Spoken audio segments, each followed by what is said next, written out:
আসসালামু আলাইকুম ভিউয়ার্স, আজকে আপনাদের সাথে হোটেল স্টাইল খাস্তা পরোটার রেসিপি নিয়ে হাজির হয়ে গেছি। আপনারা এতদিন মনে মনে যে রেসিপিটা খুঁজছিলেন এটাই সেই রেসিপি।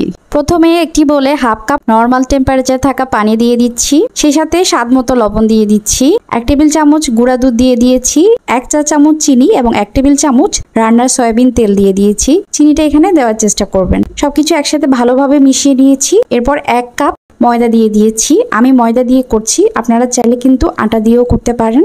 এখন অল্প অল্প করে ময়দা দিয়ে আমি একটা ডো তৈরি করে নেব নরম।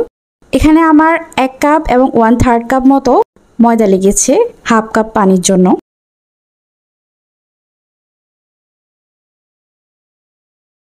তো ডোটা ভালোভাবে মাখিয়ে নিয়েছি। কিছুক্ষণ মাখার পর ডোটা এরকম স্মুথ আর নরম হয়ে গেছে।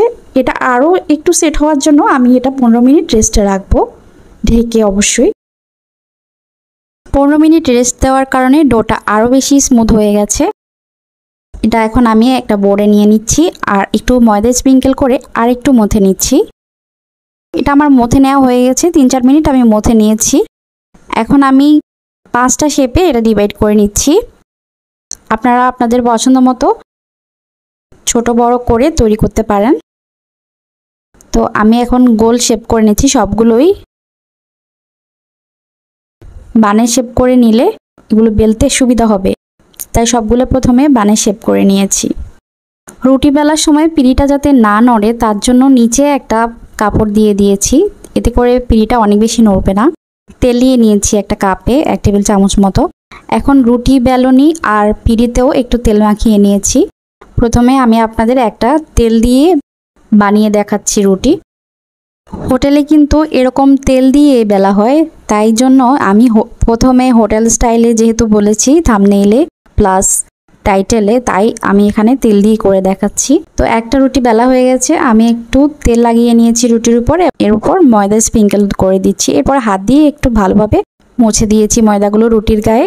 এরপর এভাবে করে ফোল্ড করে নেবেন, একটা কাট লাগিয়ে ফোল্ড করে নিতে হবে। ঘুরিয়ে ঘুরিয়ে একটা গোলাপের মতো তৈরি করতে হবে। দেখতে পাচ্ছেন মুখটা গোলাপের মতো হয়েছে। এখন নিচটা একটু চাপ দিয়ে 2 পাশ সমান করে একটা লেচির মতো করে নিতে হবে।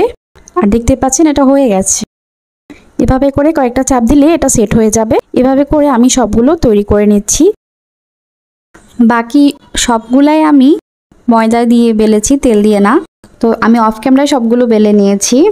এখন আমি যে লাচ্ছাগুলো তৈরি করে রেখেছিলাম বা লেচিগুলো, সেগুলো তৈরি করে নিয়েছি। এখন সবগুলো বেলে নিচ্ছি। আর পুরুত্বটা কীরকম হবে, যেভাবে আমরা বাসায় নর্মাল রুটি পরোটা তৈরি করি সেরকমই, অনেক বেশি মোটাও না আবার অনেক বেশি পাতলাও না। চুলায় একটা প্যান বসিয়ে দিয়েছি আর এর মধ্যে আমি এখন রুটিগুলো সেঁকে নেব। প্রথমে আমি কোনো তেল ব্যবহার করব না। আপনারা এই রেসিপি এভাবেই ফলো করবেন। এটা আমি 30 সেকেন্ড ভেজে তারপর নামিয়ে নেব। শুকনো তাওয়ায় বা শুকনো ফ্রাই প্যানে এগুলো সেঁকে নেবেন 30 সেকেন্ডের জন্য এপিট ওপিট করে। এরপর যখন সেট হয়ে যাবে তখন এগুলো আপনারা ঠান্ডা করে নেবেন। আর ঠান্ডা করে এগুলো আপনারা মাসখানেক পর্যন্ত ডিপ ফ্রিজে সংরক্ষণ করতে পারবেন।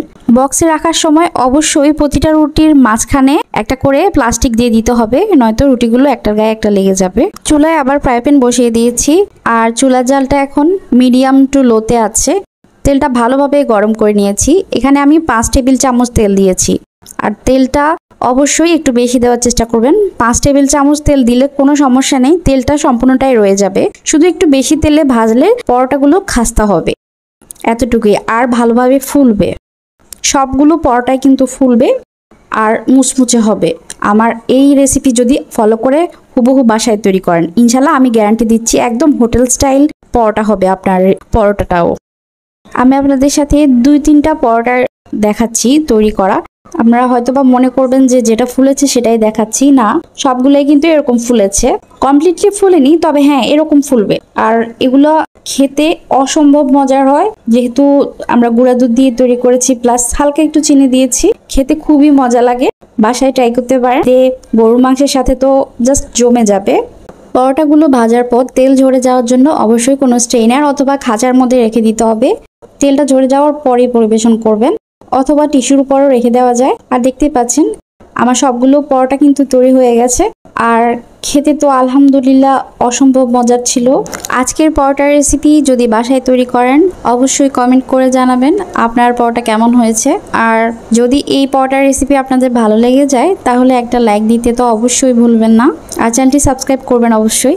আমি একটা পরোটা আপনাদের ছিঁড়ে দেখাচ্ছি, দেখতে পাচ্ছেন এগুলো কিন্তু ভাজার প্রায় 1 ঘন্টা পর আমি পরিবেশন করছি। এখন আপনাদের এটা ফেটে দেখাচ্ছি আসলে, কারণ বিদ্যুৎ চলে গেছিল তো এই ফাঁকে কিন্তু আমি এগুলো ফেলে রেখেছিলাম। এখনো কিন্তু অনেক ক্রিস্পি, তো এটা ক্রিস্পিনেসটা আসলে অনেকক্ষণ থাকে, আপনারা ট্রাই করতে পারেন নিঃসন্দেহে। তো সবাই ভালো থাকুন, আবার দেখা হবে নতুন কোনো রেসিপি নিয়ে। ততক্ষণ পর্যন্ত আল্লাহ হাফেজ।